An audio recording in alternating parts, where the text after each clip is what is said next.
Hi everyone, and today I'm going to talk a little bit about AI. Now, I am no AI expert. I'm an old dinosaur when it comes to things like that.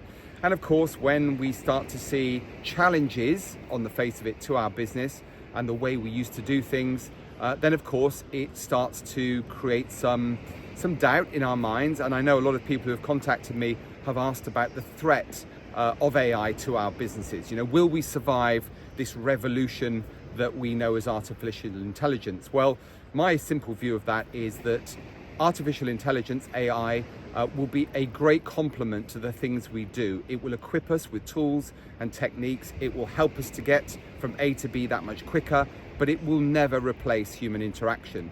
Now, many years ago, I heard about robo-advice, and that was going to be the end of our business as we knew it. And of course, that threat never materialized for one simple reason.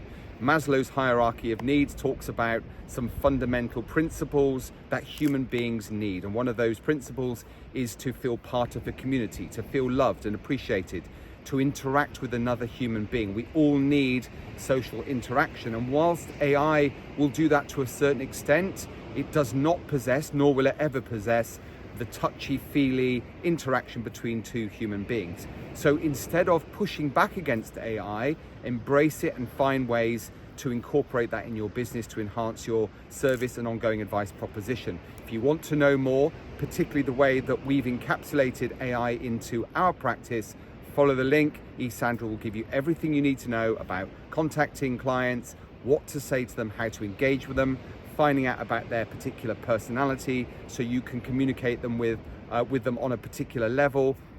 Gives you all the tools and techniques you need to be more successful in this business.